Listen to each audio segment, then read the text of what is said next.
I never imagined I'd have to call the police because my own employee told his girlfriend that he owned my life. I'm Olivia Harper, 36 years old, founder and CEO of Harper Dynamics, a cybersecurity company based in San Diego, California. I've spent 12 years building the business from a tiny rented office into a company worth hundreds of millions of dollars. Most people who meet me have no idea who I am. That's intentional. I don't wear designer logos. I don't post pictures of private jets. I drive to work in the backseat while answering emails before sunrise. My late father always told me, real wealth doesn't need an audience. For 7 years my driver had been Frank Miller. Frank was the kind of employee every CEO dreams about. Always early. Always respectful. Never talked too much. When my meetings ran late, he waited without complaint. When my flights landed at 2 in the morning, he was already outside the terminal before I picked up my luggage. 2 months ago, everything changed. Frank suffered a stroke. Thankfully he survived, but his doctors told him he wouldn't be able to drive professionally again. The day he resigned, he cried harder than I did. Before leaving my office, he hesitated at the door. "Miss Harper, yes? My son Ethan, he just lost his construction job."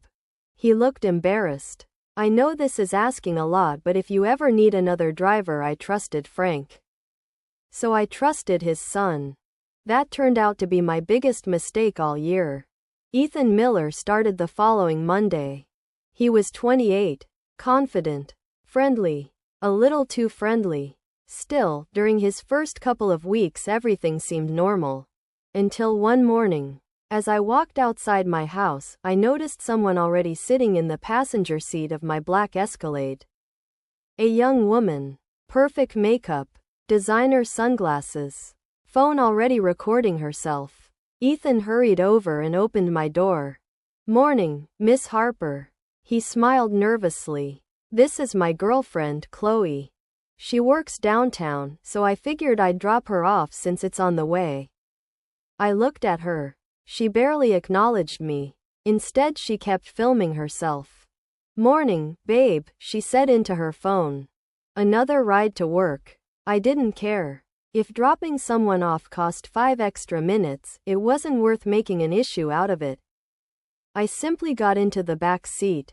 That should have been the end of it. Instead, it became routine. Every single morning. Within 2 weeks, Chloe behaved like the SUV belonged to her. She adjusted the climate control, changed the music, left coffee cups in the cup holders. Once I even found glitter on the leather seats. The strange part wasn't that. It was the way she looked at me. Like I was beneath her. Every time I entered the car, she'd glance into the rearview mirror with visible annoyance. Sometimes she'd whisper loudly enough for me to hear. "She's here." Or "There goes our privacy." One morning she sprayed expensive perfume toward the back seat. I assumed maybe the vehicle smelled strange. So later that afternoon I instructed our maintenance department to have the Escalade professionally detailed. The next morning she sprayed it again. Only this time I realized something. She wasn't spraying the car. She was spraying me. It kept getting worse. She started placing disposable seat covers where I usually sat. She wiped the door handle after I got out. Once she actually used hand sanitizer immediately after accidentally touching the same armrest I had touched. I finally spoke to Ethan. "Ethan." "Yes, Miss Harper? Is there some issue?" His smile instantly became awkward. "Oh no, it's Chloe. She's a little obsessive about cleanliness. I keep telling her not to worry. Please don't take it personally." Because of Frank, I let it go. I told myself she was immature. Nothing more. About 3 weeks later, I walked outside as usual.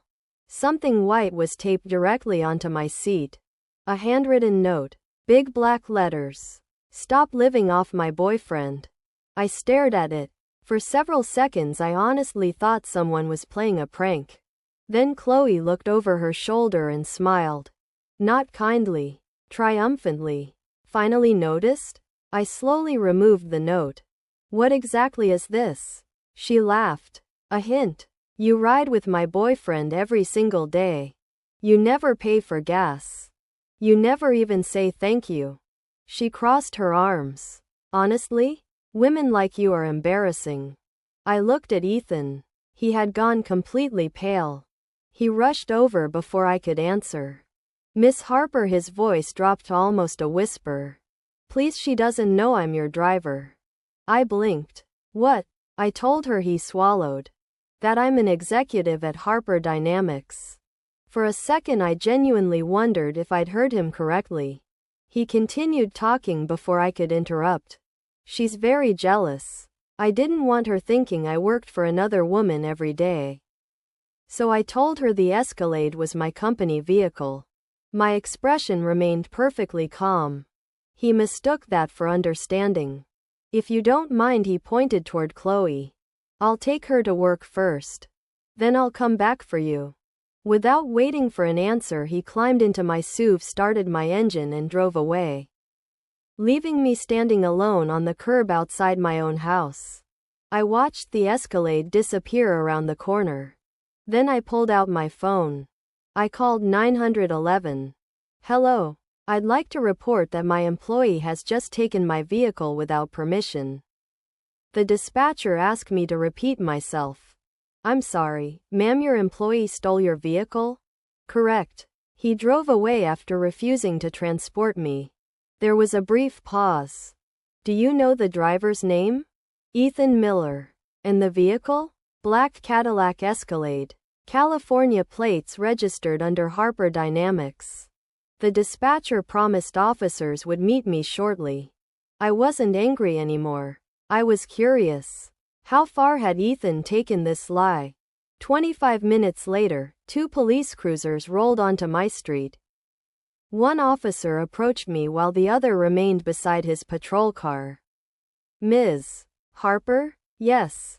Before he could ask another question, my Escalade turned onto the street. Ethan slammed on the brakes the moment he saw the flashing lights. His face lost every bit of color. He jumped out before the SUV had fully stopped. Miss Harper, what happened? Why are the police here? One of the officers stepped forward.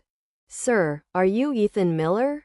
Yes, we received a report that this vehicle was taken without the owner's permission. No. Ethan raised both hands. It's a misunderstanding. I'm her driver. I drive this SUV every day. I just dropped someone off. I was coming right back. The officer turned toward me. Ma'am, is that accurate? It is. But I never authorized him to leave me behind. And I certainly never approved him using company property as if it belonged to him. The officer looked back at Ethan. Is that true? Ethan couldn't answer immediately. His mouth opened then closed again. Finally he whispered, yes. The officer asked the question that would determine everything. Would you like to press charges?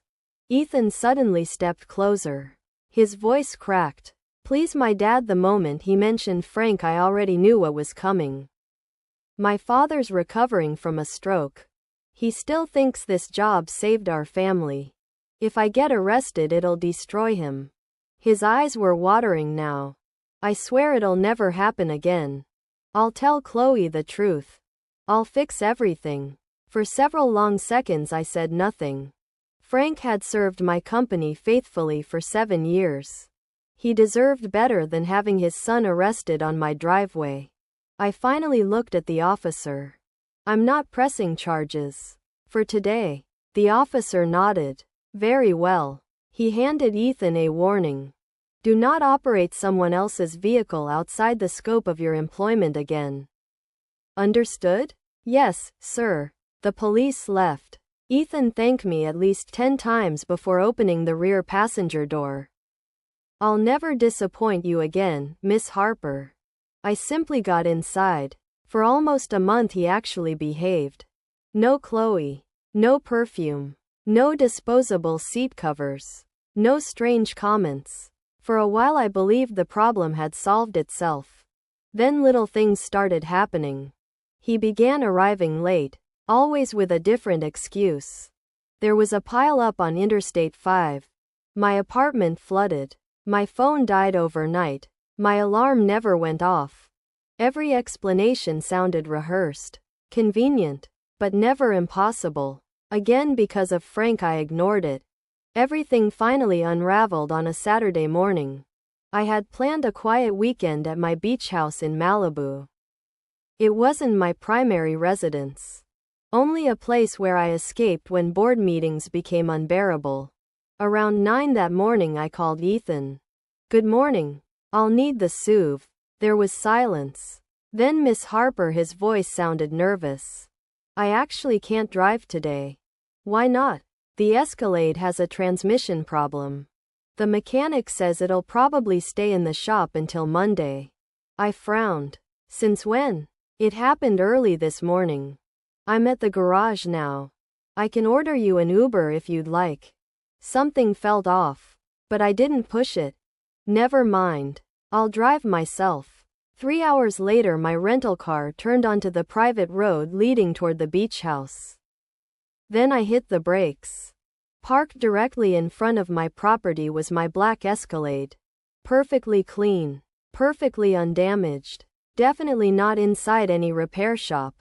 I sat there staring through the windshield. My heartbeat slowed.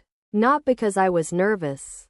Because I had already decided whatever I found inside Ethan's employment at Harper Dynamics was over. I parked quietly across the street. Walked to the front gate. It wasn't locked. That surprised me. Then I reached the front door. It was slightly open. Music blasted from somewhere inside. People were laughing. I pushed the door open. The smell hit me first. Alcohol. Cigarette smoke. Barbecue. The living room looked like a fraternity house after spring break. Beer bottles covered the floor.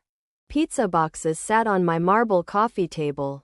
Someone had spilled red wine across an antique Persian rug I'd inherited from my father. There were muddy footprints on the white leather sofa. Someone had even written their Instagram handle across one of my windows with washable marker. I stood frozen. Then I heard a familiar laugh. Chloe. She was stretched comfortably across my couch wearing a silk robe holding a champagne glass surrounded by half a dozen friends. One girl noticed me first. She pointed toward the entrance. "Chloe, I think someone's here." Chloe slowly turned around. The smile disappeared from her face. Then to my complete disbelief she rolled her eyes. "Oh, it's her." She stood, walked directly toward me, looked me up and down, and smiled with complete confidence. "You seriously tracked Ethan here?" She laughed. "You're even more desperate than I thought." I stared at her for a moment. "I tracked Ethan?" She folded her arms. "You've been obsessed with him for months. My boyfriend told me everything." I almost laughed. Not because it was funny. Because I finally understood. Ethan hadn't just lied once. He had built an entire second life. Chloe took another step toward me. "You know what your problem is?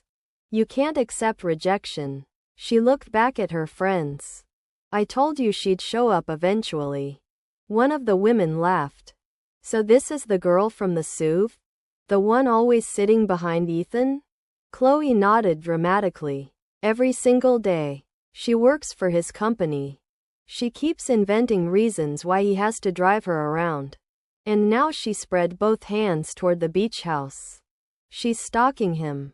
The room erupted in laughter. I looked from one face to another. Every single one of them believed her. None of them had the slightest idea whose house they were standing in. I finally asked the obvious question. "What exactly did Ethan tell you?" Chloe smiled proudly. "He told me he's Chief Operations Officer at Harper Dynamics."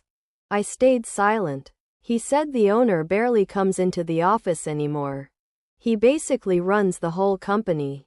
One of her friends chimed in. "And this beach house belongs to him." Another added, "And the Escalade." Someone else laughed. "We've been coming here every weekend." Best parties ever. Every weekend. The words echoed in my head. How long had this been happening? I slowly walked farther into the living room. Nobody tried to stop me. I looked around carefully. A 60-inch television had fingerprints all over the screen. The custom oak dining table was covered in beer cans. Someone had burned cigar marks into the balcony railing. My bookshelf had been rearranged to make space for liquor bottles. Years of carefully collected first edition books were lying on the floor.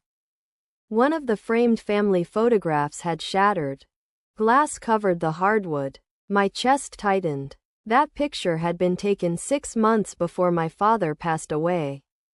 I bent down instinctively. Before I could pick it up, Chloe kicked the frame away with her heel. Don't touch Ethan's stuff. I slowly stood back up. You really believe all of this belongs to him? She laughed again. Of course. What? You think it's yours? Another woman looked at me with pity.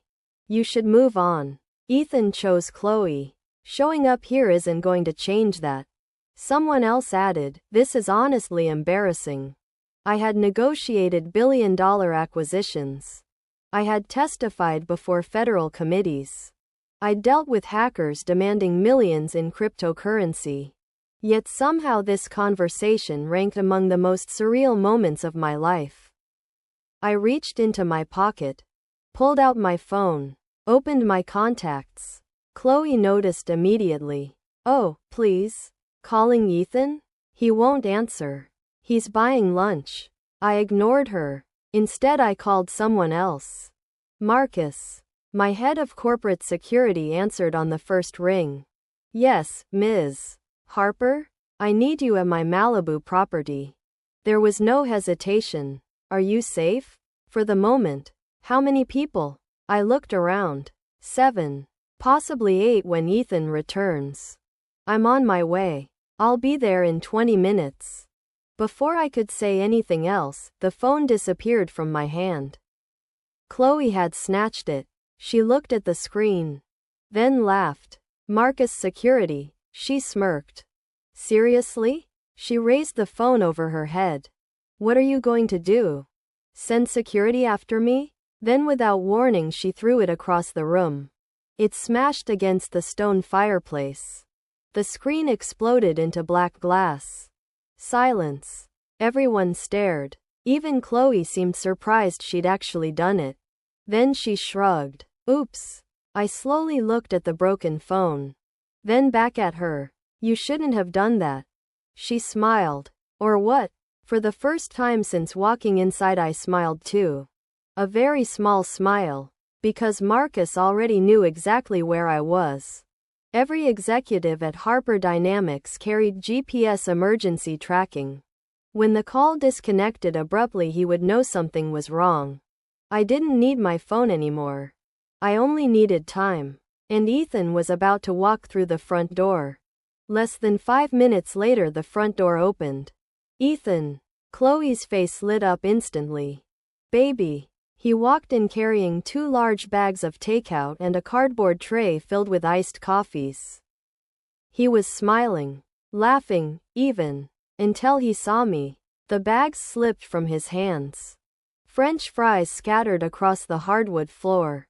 One coffee tipped over, dark liquid spreading across the expensive rug. For several seconds nobody moved. Ethan?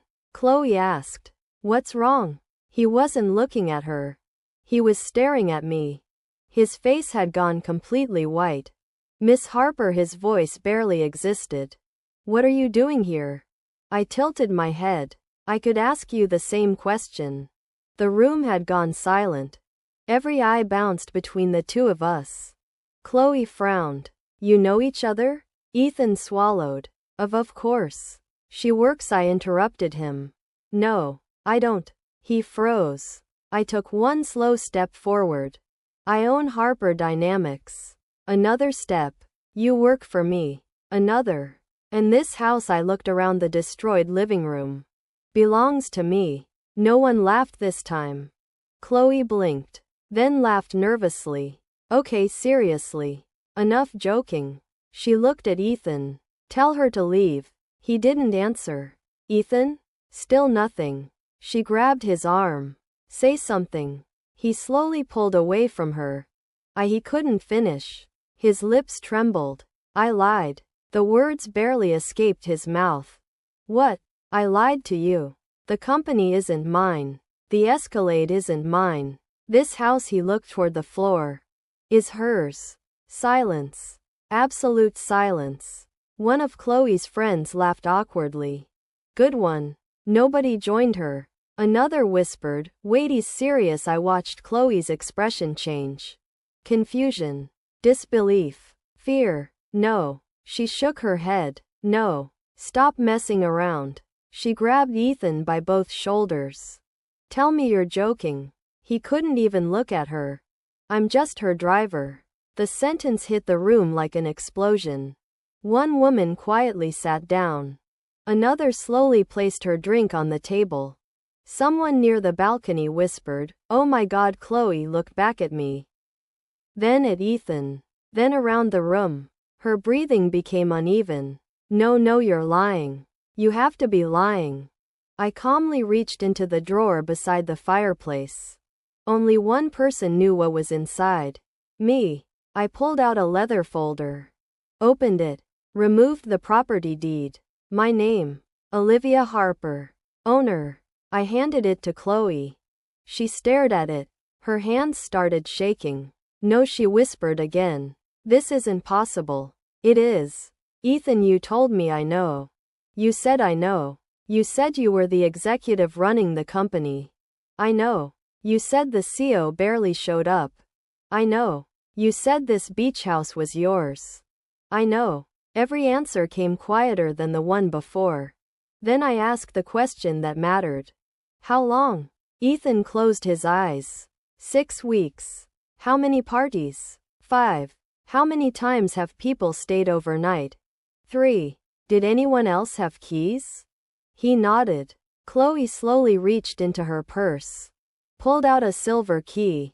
My key. One I had never given her. She looked at it as though it had suddenly become radioactive. It slipped from her fingers onto the floor. Nobody bent down to pick it up. Outside engines echoed through the quiet Malibu neighborhood. One. Then another. Then another. Black SUVs rolled through the front gate. The first vehicle stopped directly outside the house. The second parked behind it. The third blocked the driveway completely.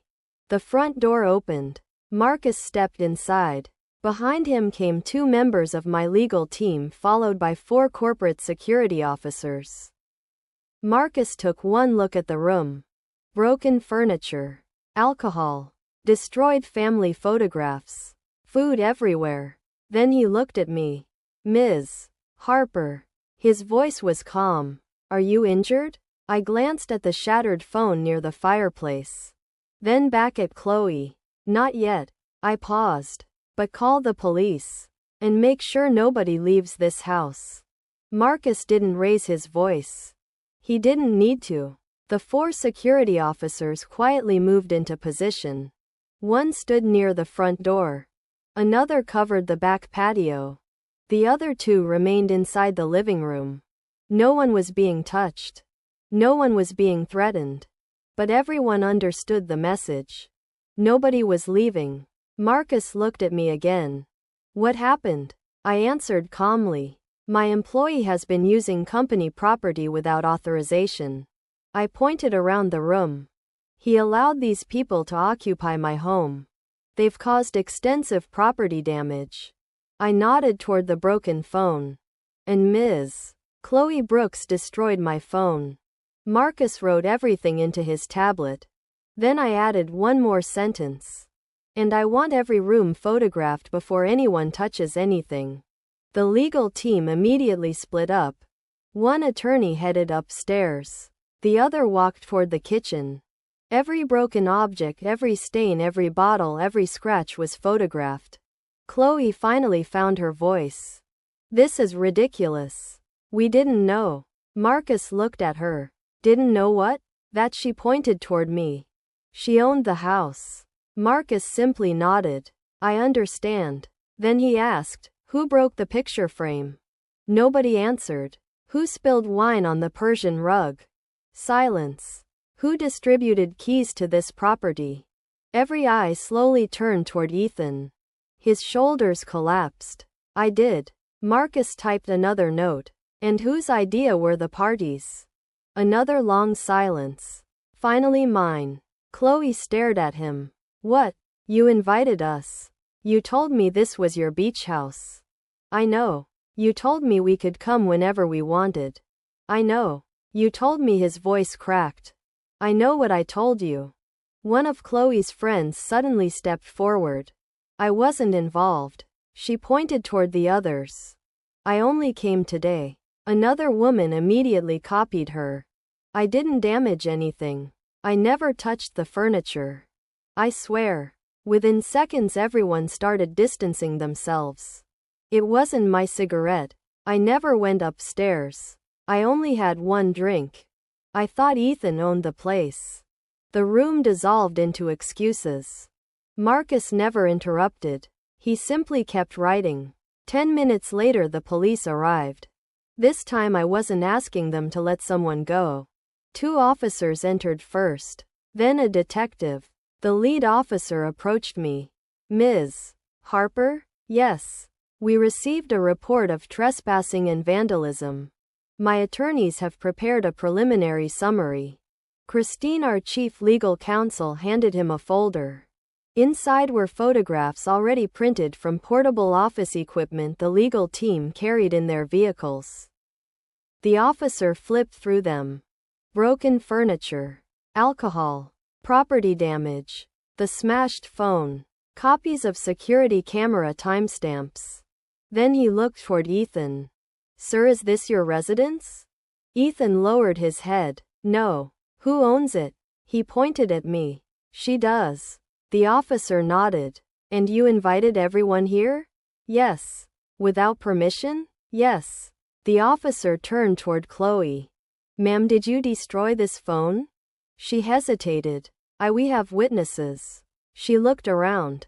None of her friends met her eyes. Finally, yes. The officer made another note. And did you believe you had permission to be inside this property? She looked at Ethan, then back at the officer. He told me it was his. The detective quietly asked, did you ever verify that? No. At that exact moment Marcus walked back into the living room holding something inside a clear evidence bag. A silver house key. He handed it to the detective. We found this in Ms. Brooks's purse. The detective examined it. Who issued this key? I answered. I never did. Every eye turned toward Ethan again.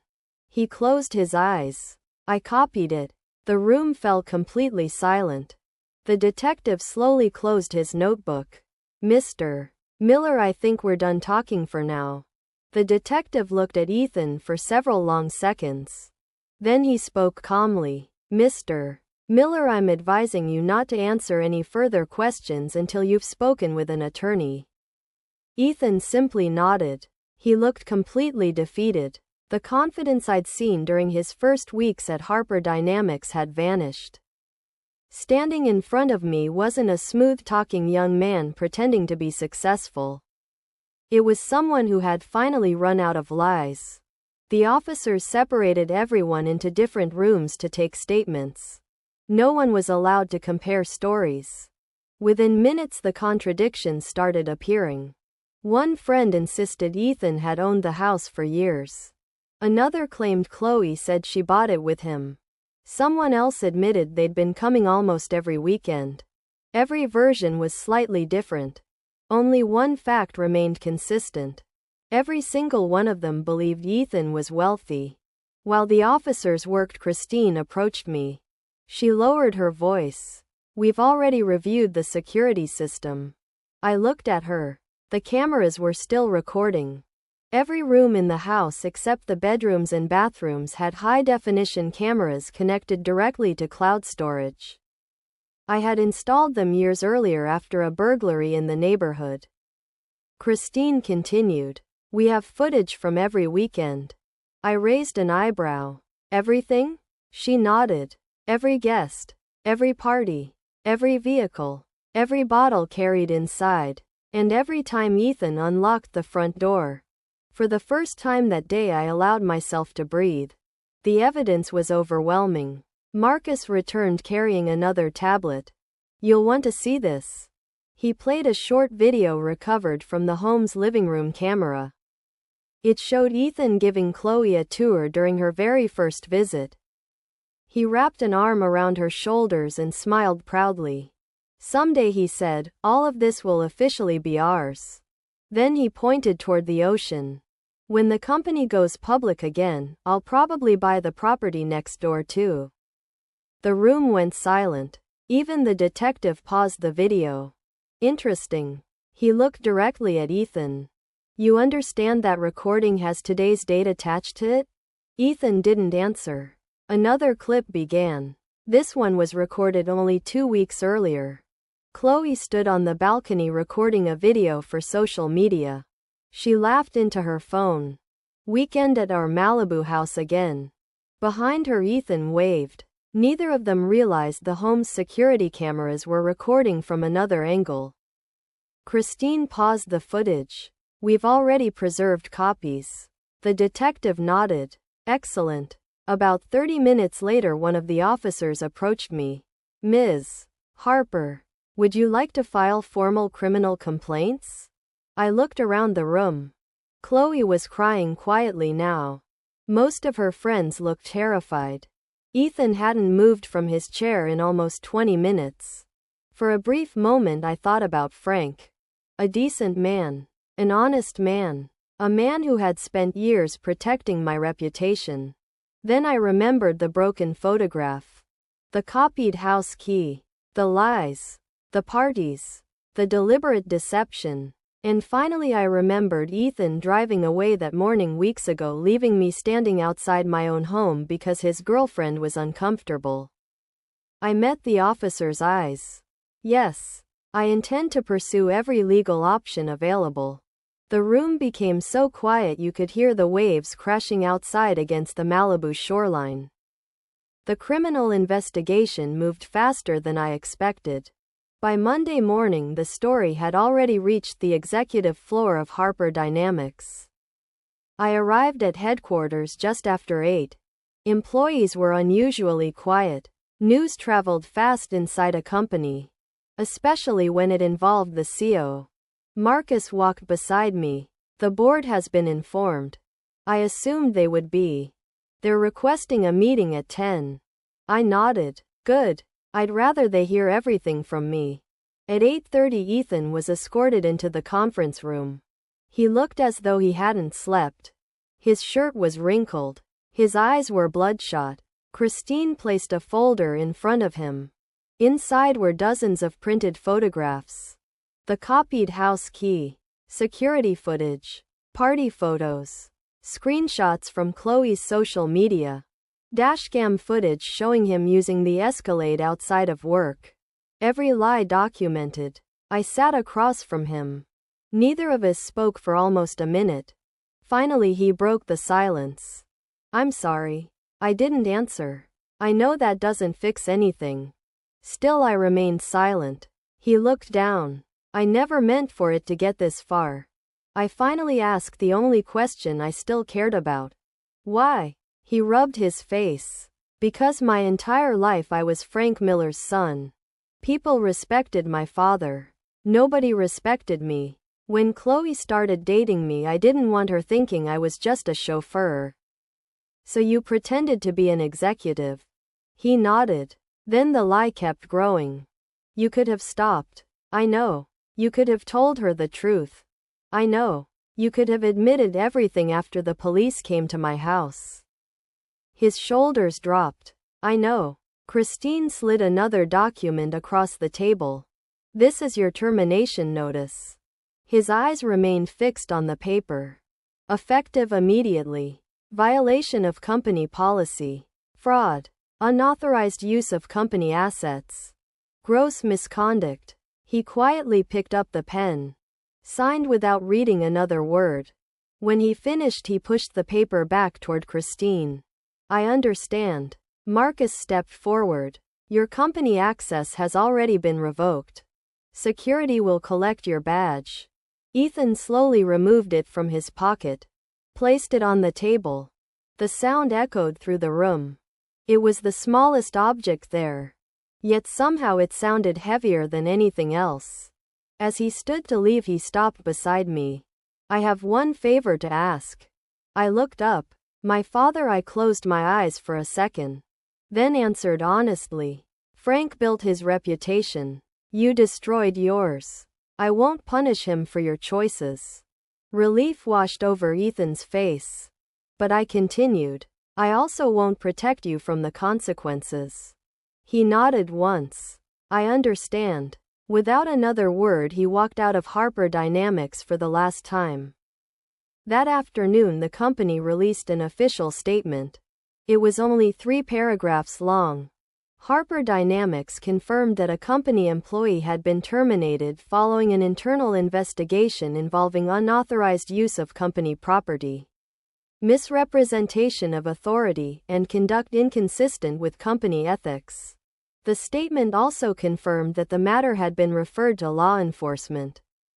No opinions. No insults. Only facts. Facts were enough. By evening, someone had found Chloe's public Instagram account. The photos spread across social media within hours. Pictures of her posing beside my Escalade. Videos captioned, "Weekend at our Malibu place." Another showed Ethan opening the front door. She had written, "Home sweet home." The internet did what it always does. People compared dates, compared locations, compared public records. Within 24 hours, millions of people knew the truth. And Chloe was about to discover that the internet never forgets. By Tuesday morning, the story had spread far beyond California. Local news picked it up first. Then national business blogs. Then dozens of YouTube channels. The headlines were almost identical. Driver pretends to be executive, throws parties in CEO's beach house. None of them knew every detail. But they knew enough. And once the internet starts connecting dots, it rarely misses. Chloe tried to control the damage. She uploaded a 7-minute apology video. She cried. She blamed Ethan. She said she had been manipulated. She insisted she never would have entered the house if she'd known the truth. For a few hours, people believed her. Then someone posted screenshots, old Instagram stories, videos from the beach house, pictures beside my Escalade, comments where she mocked the mysterious office girl who couldn't stop chasing my boyfriend. One comment stood out. It had been written weeks before everything happened. Some women will do anything for a free ride. Thousands of people replied with the same sentence. The ride was hers. Her employer acted quickly. On Wednesday afternoon, they announced she was no longer employed by the company. Not because of internet pressure. Because the investigation had confirmed that she'd publicly misrepresented herself while associating the company's brand with criminal activity. Sponsors disappeared. Brand partnerships ended. Within a week, her social media following had started shrinking instead of growing. The glamorous life she'd spent months building online collapsed in days. The civil lawsuit took several months. Unlike television, real court cases move slowly. Christine prepared everything. Every receipt, every repair estimate, every security recording, every social media post, every statement from witnesses. The damages were substantial. The antique rug alone required specialist restoration. The leather furniture had to be replaced. The broken family photograph couldn't be repaired. Fortunately, the original negative still existed. That small piece of luck meant more to me than the expensive furniture ever did. Ethan accepted responsibility before trial. His attorney contacted Christine with a settlement proposal. He admitted to unauthorized use of company property. He admitted copying the house key. He admitted lying about his position. He apologized. Formally. In writing. The judge accepted the agreement. He avoided a longer legal battle but not the consequences. No major executive transportation company in Southern California wanted to hire someone whose dishonesty had become national news. Chloe chose a different path. She fought every accusation. She insisted she had been deceived. Christine only smiled. Then she played the security footage. The courtroom watched in complete silence. Video after video. Weekend after weekend. There was Chloe giving house tours. There she was introducing the property as our place. There she was laughing while guests jumped into the pool. There she was instructing friends where extra towels were kept. Not once did she question whether she belonged there. By the end of the hearing, even her own attorney looked exhausted. The judge ruled against her on every major claim. She was held financially responsible alongside Ethan for property damage and ordered to pay additional compensation for destroying my phone and participating in the unlawful occupation of the property. When the hearing ended, people slowly began leaving the courtroom. I gathered my documents. Christine packed her briefcase. As I reached the exit, I heard footsteps behind me. Ms. Harper. I turned around. It was Chloe. She looked completely different. No designer sunglasses. No perfect smile. No confidence. Just a tired woman holding back tears. I'm sorry. For several seconds I studied her face. Then I quietly replied, I believe you're sorry. She looked relieved. I continued, but you're not sorry because of what you did. You're sorry because you finally learned who you did it to. She opened her mouth then closed it again. There was nothing left to say. I walked out of the courthouse without looking back. Only one thing remained unfinished. A promise I had made to myself the day I stepped back into my beach house. 3 weeks after the trial, the beach house was finally quiet again. The contractors had finished repairing the walls. The damaged furniture had been replaced. The hardwood floors looked exactly as they had before. If someone walked through the front door for the first time, they'd never know what had happened there. But I knew. Some things leave marks that fresh paint can never cover. One Saturday morning I made coffee and walked onto the balcony overlooking the Pacific. The waves rolled in exactly as they always had. The ocean didn't care about lawsuits. It didn't care about headlines. It simply kept moving forward. I realized I needed to do the same. A week later, Frank called me. His voice sounded stronger than the last time we'd spoken. Miss Harper, I heard the case is finally over. It is. There was a long silence.